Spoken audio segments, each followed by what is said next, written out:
तो हाँ जी सर जी, आपने ये जातक की संदीप बेनीवाल की मुझे कुंडली भेजी है और इसके जो सवाल लिख के भेजे हैं कि कर्जा बढ़ रहा है, बीमारी रहती है और 3 लड़कियां हैं, लड़के वो योग है या नहीं, और हर तरह से तंगी आ रही है, आपने लिख कर भेजे हैं।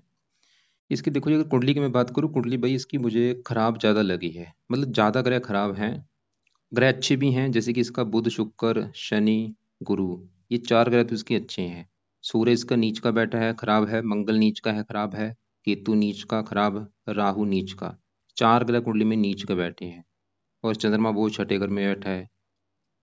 अब मतलब इसकी कुंडली में गुरु अच्छा है, बुध शुक्र अच्छे हैं और शनि अच्छा है। ये 4 ग्रह अच्छे हैं, बाकी ग्रह इसके खराब है। और आपको मैं भी विस्तार में समझाऊंगा। जैसे कि देखो जी, आपने मेरे से पहले कुंडली बनाई है तो मैंने आपको बताया है कि कुंडली में होते हैं 12 ग्रह, और वो 12 ग्रह यहाँ पे मैंने दोबारा लिख रखे हैं, एक और मैं रिपीट कर देता हूँ। ये जो एक लिखा है ये है इस जातक का पहला घर, और पहले घर से इसका हम शरीर देखेंगे, हेल्थ, स्वभाव, रंग रूप, पर्सनैलिटी। दूसरे घर से इसका धन जोड़ना। तीसरा घर छोटे भाई बहन। चौथा घर माता, मकान, वाहन। पांचवा घर बच्चों का है। छठा घर शत्रु, रोग, कर्जा। सातवां घर इसकी पत्नी का। आठवें घर से उम्र। नौवें घर से भाग्य। 10वां घर काम काज। 11वां घर आमदनी, लाभ। और 12वें घर से खर्चे देखेंगे। अब ये जो 9 ग्रह हैं, ये इनका जो असर है वो कई गुना बढ़ जाता है जब इनकी चलती है दशा। और दशा इसके ऊपर अभी चली है, शनि की तो चल रही है इसके ऊपर बड़ी महादशा। 13 में चली थी, 32 में खत्म होगी। और चंद्रमा की चल रही है अंतरदशा। ये दूसरा महीना 24 से चली है, 9वां महीना 25 में खत्म होगी। तो शनि चंद्रमा का इसके ऊपर असर है। शनि की अगर मैं बात करूँ वो तो इसका है अच्छा। पहले शनि की बात करता हूँ, वो क्या अच्छे फल देगा। और ऐसा नहीं कि शनि बिल्कुल हर प्रकार का अच्छा फल देगा। शनि का जो डिपार्टमेंट है, जिन ग्रहों का मालक है उन ग्रहों को लेके अच्छे फल देगा। जैसे शनि इसका बैठा है यहाँ पे 5वें घर में, और 5वां घर है इसकी संतान का घर। अगर आप हमने इसकी संतान देखनी है, 5वां घर देखेंगे। 5वां घर पढ़ाई का भी है, बुद्धि का भी है। और 5 फार्मूला है घर का मालिक देखना होता है। तो 5वें घर में नंबर लिखा है 10, जो कि है मकर राशि। मकर राशि का मालिक है शनि, हमें देखना पड़ेगा शनि को। और शनि कहाँ बैठा है? इसी घर में बैठा है। तो इसका शनि क्यों अच्छा है? क्योंकि वो 5वें घर में अपने ही घर में बैठा है। तो अपने घर का करेगा अच्छा। अच्छा ये करेगा। 5वां घर संतान का, शनि इसको संतान के मामले में अच्छे फल देगा, संतान का सुख अच्छा देगा। 5वां घर पढ़ाई का है, पढ़ा लिखा बना देगा। बुद्धि का है, बुद्धिमान बना देगा। ये तो है शनि का अच्छा फल। अब देखो जी, लेकिन शनि 5वें घर में जब भी बैठता है मकर राशि में, ये लड़कियां ज्यादा पैदा करता है। आपने जो लिख भी रखा था इसके, लड़कियां ज्यादा हैं। 3 लड़कियां लिख रखी हैं कि लड़के को योग है या नहीं। तो शनि 5वें घर में बैठ के लड़कियां ज्यादा पैदा कर देता है, और ये आपको मैं दिखा भी देता हूँ जो शास्त्रों में लिख रखा है, ताकि आपको ये ना लगे कि भाई मैं अपनी तरफ से बातें बना रहा हूँ। तो यहाँ पे इसका कन्या लग्न है, शनि बैठा है 5वें घर में मकर राशि में। यहाँ पे आप पढ़ लो। कन्या लग्न में शनि की स्थिति पंचम स्थान में, यहाँ पे देखो लिख रखा है जातकों को कन्या स्थान ज्यादा होती है। यदि परिवार नियोजन का सारा ना लिया जाए तो 7 कन्या हो सकती हैं। मतलब शनि यहाँ पे लड़कियां ज्यादा पैदा करेगा इसकी। अब सवाल है कि अगर ये जातक चाहता है, जो संदीप है, अगर संदीप चाहता है कि नहीं भाई मुझे पुत्र भी चाहिए, मुझे पुत्र का सुख कैसे मिलेगा, तो इसको देखो जी, शनि एक यहाँ पे पाठ है, संतान गोपाल स्रोत का पाठ पढ़े। संतान गोपाल स्रोत का पाठ पढ़ने से इसको पुत्र का सुख भी मिलेगा। संतान गोपाल स्रोत, ये पाठ पढ़ा करे, पति पत्नी दोनों पढ़े ये पाठ, इससे पुत्र का सुख भी मिलेगा। दूसरे नंबर पे शनि का उपाय करे, शनि के आगे प्रार्थना करे कि शनि देवता जी आप मेरी संतान के घर के मालक हैं और मुझे पुत्र का सुख चाहिए। तो शनि के लिए क्या करे, रात के समय शनि चालीसा का पाठ पढ़ा करे, रोजाना ये पाठ पढ़े। और ये पाठ पढ़ने से देखो जी, ऐसा नहीं कि खाली पुत्र का सुख मिलेगा, और भी कई फायदे होंगे, क्योंकि शनि की जो बड़ी महादशा है, शनि के जो अच्छे फल और बढ़ेंगे, जो बुरे फल अगर हैं कोई, क्योंकि दृष्टि में दे रहे हैं। तीसरी दृष्टि से 7वें घर को देखेगा, पत्नी घर को। ये पत्नी से भी मनमुटाव कराएगा थोड़ा सा, आमदनी को लेकर दिक्कतें। और तो शनि के ये शनि चालीसा पढ़ने से जो बुरा फल है, पत्नी से मनमुटाव नहीं होगा, आमदनी बढ़ेगी। तो जो बुरे फल हैं वो कम होंगे, अच्छे फल बढ़ जाएंगे। तो मैंने क्या कहा, बोले तो संतान, पुत्र के लिए संतान गोपाल स्रोत का पाठ पढ़ना है, पति पत्नी दोनों पढ़ें। और ये जातक शनि चालीसा रात को पाठ पढ़ा करे या इसको सुन लिया करे। और एक है शनि मंदिर जाया करे, हर शनिवार को शनि मंदिर में माथा टेकने जाना है। शनि का दान मत करे, मंदिर माथा टेकने जरूर जाए, पैसे का माता वहां भी पैसे टेक सकता है, शनि की वस्तुओं का दान नहीं करना। अब देखो जी, हमने देखा शनि की जो बड़ी दशा है वो, क्योंकि अपने घर में बैठा है इसलिए अच्छा है, लेकिन मैंने बोला लड़कियां ज्यादा दे देगा वो। अब इसके ऊपर चल रही चंद्रमा की अंतर्दशा। ये दूसरा महीना 24 से चली है, पिछले 6-7 महीने हो चुके हैं, और 9वां महीना 25 में खत्म होगी। अभी 1 साल पूरे की पड़ी है। तो सवाल है कि चंद्रमा इसका कैसा है, और चंद्रमा इसका है मुझे खराब लगा है। क्यों? क्योंकि चंद्रमा यहाँ पे देखो जी, एक तो बैठा है छठे घर में, एक तो छठा घर, ऊपर से शनि के घर में बैठा है, दुश्मन का घर है। ये जो छठा घर है, यहाँ पे जो 11 लिखा है कुंभ राशि, इसका भी मालिक शनि होता है। और कुंभ शनि को चंद्रमा जो है, ये दोनों आपस में शत्रु हैं। तो चंद्रमा क्यों खराब है? तो छठा घर, छठे घर से देखते हैं रोग, कर्जा, शत्रु, कोर्ट कचहरी, ऊपर से दुश्मन के घर में बैठा है। और चंद्रमा का जो अपना घर है वो है ये 11वां घर, जो कि है जातक की आमदनी का घर। इसकी जो इनकम है, आमदनी, वो कैसी होगी? 11वां घर देखा जाएगा, लाभ 11वें घर से, इच्छा पूर्ति 11वें घर से, बड़े भाई बहनों 11वें घर से। और 11वें घर में नंबर 4 लिखा है कर्क राशि, मालिक चंद्रमा। 11वें घर का मालिक चंद्रमा, और 11वें घर से 8वें घर में बैठा है। मतलब चंद्रमा इसके 3 कारणों से खराब है। एक तो 11वें घर से 8वां घर, ऊपर से छठा घर, दुश्मन का घर, और मार्किश भी है। तो चंद्रमा अब क्या खराब फल देगा? छठा घर है रोग, चंद्रमा इसको रोगी बनाएगा। छठा घर शत्रु, शत्रु बढ़ाएगा, कर्जा कर्जदार बनाएगा। और है भी आमदनी घर का मालिक, इनकम चलेगी छठे घर में, इनकम कम होगी, खर्चे ज्यादा होंगे, लाभ भंग जो बना, कामों में लाभ नहीं होगा, इच्छाएं पूरी नहीं होंगी। चंद्रमा की वजह से माता का भी कारक है, माता को बीमार करेगा, मन का कारक है, मानसिक चिंता बोझ देगा इसको। इसको डिप्रेशन का शिकार भी बना सकता है। अब यहाँ पे आप लिख लो कि अगर ये जातक चंद्रमा के उपाय करेगा, क्या फायदे होंगे? सबसे बड़ा फायदा, इसकी इनकम बढ़नी शुरू होगी, कामों में लाभ मिलना शुरू होगा, इच्छाएं पूरी होनी शुरू होंगी। और भी, कर्जे से बचेगा, दुश्मनों से बचेगा, रोगों से बचेगा, माता की हेल्थ अच्छी होगी, मानसिक चिंता से बचेगा, कई फायदे होंगे। और वैसे भी अभी दशा भी चल रही है, ये दशा मतलब ये समय अच्छा नहीं है इसका। तो चंद्रमा के जो उपाय हैं वो करने हैं सुबह के टाइम, जिसमें से पहला उपाय है वो है चंद कवच का पाठ पढ़ना है। 2 मिनट का पाठ है, सुबह के टाइम पढ़ लिया करे, या इसकी ऑडियो लगा के सुन लिया करे। दूसरा है चंद स्रोत का पाठ पढ़े। और तीसरा, चंद्रमा का दान करे। अब दान क्या है? सोमवार को दान कर दे, हर सोमवार को चंद्रमा का जो दान है, जैसे कि सफेद रंग का दान होता है, जैसे दूध, चावल, चीनी, इन वस्तुओं का दान कर दिया करे। एक चौथा उपाय भी है, चंद्रमा की जो देवता है वो है शिव जी, तो शिव जी की पूजा उपासना कर सकता है, शिव जी का मंत्र जाया करे। ये 4 उपाय करने हैं, दोनों पाठ हैं, सुबह के टाइम पढ़ लिया करे, या इनको ऑडियो लगा लगा के सुन लिया करे। दान हर सोमवार को, और शिव जी के मंत्र जाया करे। ये 4 उपाय करने से चंद्रमा अच्छा होगा, और अच्छे फल बढ़ेंगे, बुरे फल कम होंगे। अब जैसे कि मैंने आपको देखो बोला था, ग्रह इसके थोड़े से खराब ज्यादा भी हैं। अब देखो जी, 11वें घर का मालिक चंद्रमा वो तो चला गया छठे घर में, और 11वें घर में कौन बैठा है? मंगल। और मंगल यहाँ पे नीच का बैठा है, ये बहुत बड़ी नेगेटिव बात है। मंगल इस 11वें घर में नीच का बैठा है, तो मंगल भी 11वें घर को खराब कर रहा है, जो कि है 11वां घर आमदनी का घर। आमदनी को लेकर दिक्कतें आएंगी, लाभ नहीं होगा, इच्छाएं पूरी नहीं होने देगा, काम काज में प्रॉफिट नहीं होगा, दिक्कतें आएंगी काम काज में। और मंगल मार्केश भी है, 8वें घर का मालक है, हेल्थ भी खराब करेगा। और आगे मंगल की भी दशा, अभी चंद्रमा की जैसे दशा है छोटी, इसके बाद आएगी मंगल की दशा, उसमें भी दिक्कतें आएंगी उसको। तो यहाँ पे मंगल के भी उपाय करने जरूरी हैं। तो क्योंकि यहाँ पे देखो जी, और भी इसके उपाय जरूरी है, इसलिए मैं कोशिश करूंगा उपाय कम से कम बताने की। तो मंगल का जो उपाय है, वैसे मंगल का उपाय भी एक लिख ले, वो है हनुमान जी की पूजा उपासना कर लिया करे। हनुमान जी को कोई ना कोई पाठ पढ़ा करे, चाहे वो हनुमान चालीसा है, चाहे वो बजरंग बाण है, इसके कई फायदे होंगे। हनुमान जी का पाठ करने से इसका मंगल भी अच्छा होगा, राहु भी अच्छा होगा जो कि नीच का बैठा है, और शनि के लिए भी अच्छा होता है। 3 ग्रह अच्छे हो जाएंगे, मंगल, राहु और शनि। अब इसके यहाँ पे दूसरे ग्रह में सूर्य की बात करता हूँ, जो कि कुंडली में सबसे ज्यादा ग्रह खराब मुझे सूर्य लगा है। सूर्य की बात करूं तो वो बैठा है यहाँ पे दूसरे घर में, जो कि है इसके धन जोड़ने का घर। धन की स्थिति जाननी है, कितना धन जोड़ेगा, दूसरा घर देखेंगे। और दूसरे, क्योंकि फार्मूला देखो जी होता है धन का मालक देखना। तो दूसरे घर में लिखा है नंबर 7, जो कि है तुला राशि, मालक है शुक्र।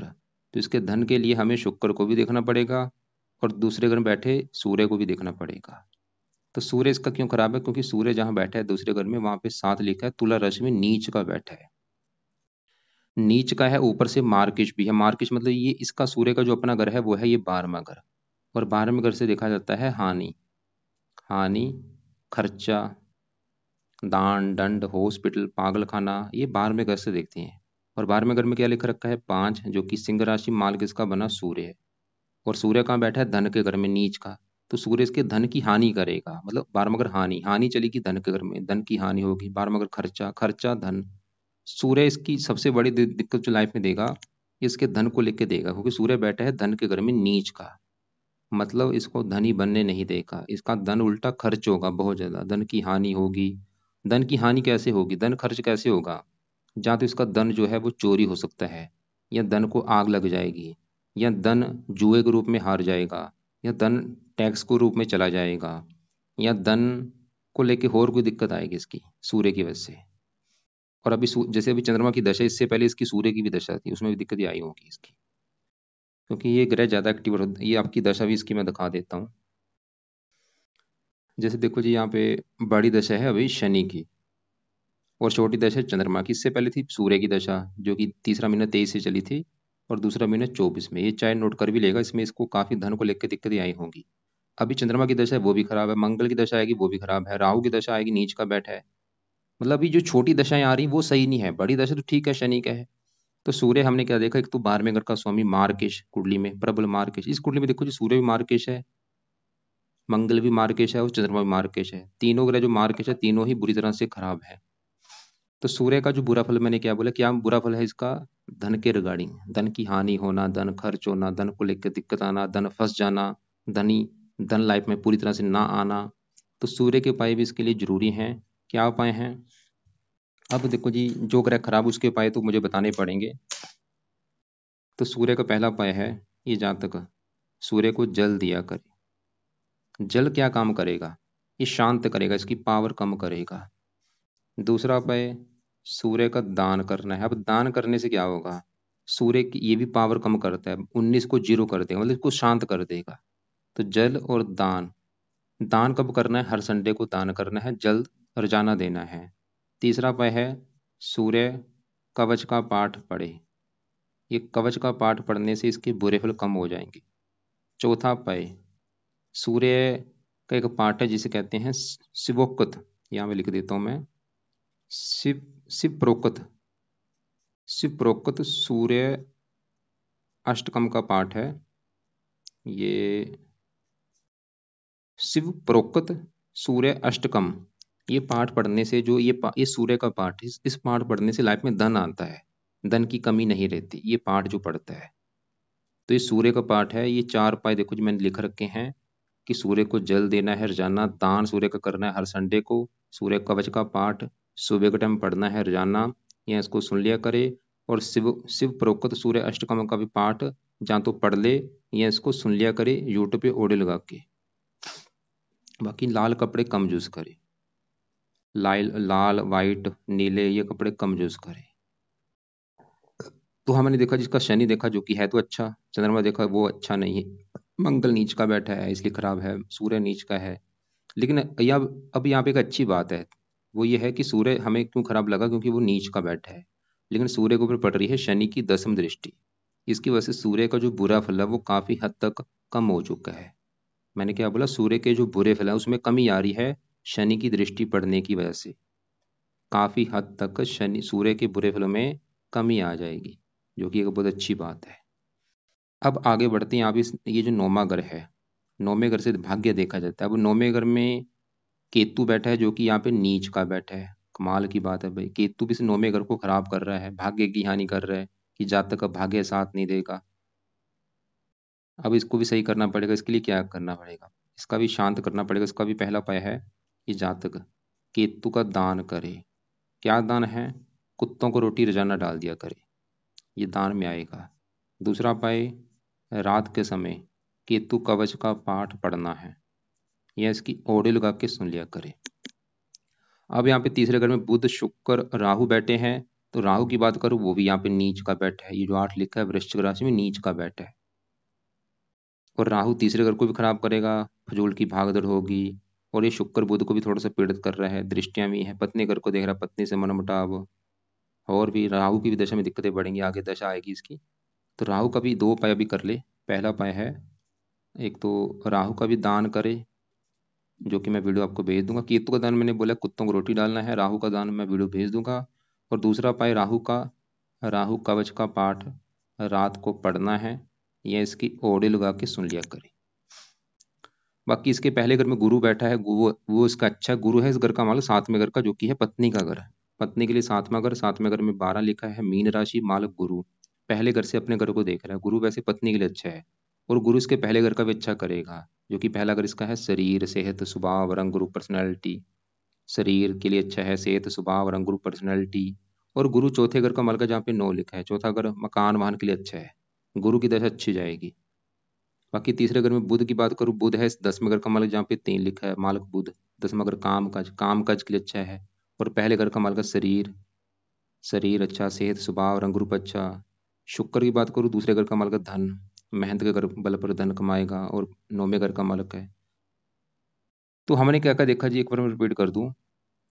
गुरु अच्छा है, गुरु इसकी माता मकान वाहन के लिए अच्छा है, पत्नी के लिए अच्छा है, और इसके शरीर के लिए अच्छा है। बुध काम काज के लिए अच्छा है, शरीर के लिए अच्छा है। शुक्र धन के लिए अच्छा है। लेकिन मेन देखो जी क्या है, दशा होनी जरूरी है। मान लो आज इसके ऊपर गुरु की दशा होती है, समय अच्छा होता। बुध शुक्र की दशा होती है, समय अच्छा होता। तो अब कुल मिला के बस कहने का मतलब ये है कि इसके, क्योंकि जो ग्रह अच्छे हैं उसको मैंने ज्यादा भी कवर नहीं किया, क्योंकि वो अच्छे फल दे ही देंगे जो अच्छे हैं। हमने उन ग्रहों को सही करना है जो हमारे ग्रह खराब है, जो हमें खराब फल दे रहे हैं। अब यहाँ पे सूर्य क्या खराब फल दे रहा है, वो धन की हानि करेगा।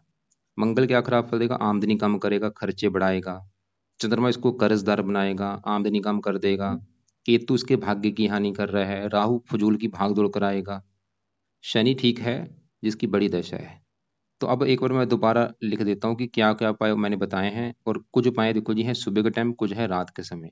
तो ये जातक दोबारा समझ ले। तो रात के जो उपाय पहले लिख ले, अपनी पेन कॉपी लेके अपने पास लिख ले कि रात के क्या क्या उपाय हैं।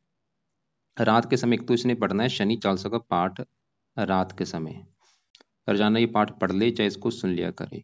और रात के समय केतु कवच, राहु कवच, ये भी पाठ पढ़ने हैं। तो 3 पाठ है रात के समय, शनि चालीसा, राहु कवच, केतु कवच। 3 पाठ या तो पढ़ ले या इनको सुन लिया करे। अब सुबह के टाइम क्या करना है, सुबह के उपाय लिख लो। सुबह जब ये उठेगा, उठ के क्या करे, नहा धो के सूर्य को जल दे दे। जल देने के बाद सूर्य कवच का पाठ पढ़ना है, या इसको पढ़ ले सूर्य कवच के पाठ को, या सुन ले। उसके बाद शिव प्रोक्त सूर्य अष्टकम का पाठ पढ़ना है या सुनना है। तो ये सूर्य के दोनों पाठ पढ़ने के बाद फिर इसने चंद कवच और चंद स्रोत के पाठ को पढ़ना है या इनको सुनना है। फिर इसके बाद मैंने शिव जी की पूजा उपासना बोली है, शिव जी के मंदिर जा सकता है, या शिव चालीसा पढ़ ले, या ओम नमः शिवाय जाप कर ले। और एक मैंने हनुमान जी का पाठ बोला। अब यहाँ पे देखो जी, हनुमान जी और शिव जी ये दोनों की पूजा उपासना करे, मतलब इनके मंदिर जा सकता है, या इनका कोई ना कोई पाठ रोजाना पढ़े। फायदे क्या होंगे, हनुमान जी के पाठ करने से मैंने बोला है मंगल भी अच्छा होगा, राहु के लिए अच्छा है, शनि के लिए अच्छा है। और शिव जी के पाठ पूरे, शिव जी के पाठ से इसकी जो चंद्रमा की दशा है वो अच्छा होगा। और शिव जी की पाठ पूजा से राहु भी अच्छा होता है। और दान किस किस का बोला है, केतु का दान कुत्तों को रोटी डालनी है, राहु का दान मैं वीडियो भेज दूंगा क्या है दान, सूर्य का दान भी किया करे हर संडे को, और चंद्रमा का दान हर सोमवार को करना है, सफेद रंग का दान। ये दान की वीडियो मैं भेज दूंगा। और पुत्र का सुख लेना है तो संतान गोपाल स्रोत का पाठ पति पत्नी दोनों किया करे। बाकी देखो जी, बाकी इसकी इस जातकों को जो संदीप है, इसको जिसकी पूजा उपासना अच्छी लगती है उसकी पूजा उपासना करे। और भी क्योंकि इसको थोड़ा सा धार्मिक बनना पड़ेगा अगर लाइफ में चेंज लाना है तो। क्योंकि देखो आपको मैंने दिखाई दिया है कि ग्रह थोड़े से खराब ज़्यादा हैं, अच्छे ग्रह भी हैं लेकिन खराब ज़्यादा है। क्योंकि 4 ग्रह नीच के बैठना कुंडली में बहुत नेगेटिव बात है, ये अच्छा नहीं माना गया। अगर हाँ, अगर ये जो मैंने पाठ पूजा बताए पाठ पूजा करेगा, फिर ये सभी ग्रह अच्छे हो जाएंगे। इसके अलावा ये जातक को और भी अगर कुछ पूछना है, कोई बात समझ ना लगी हो, मुझे कॉल करके पूछ लेगा।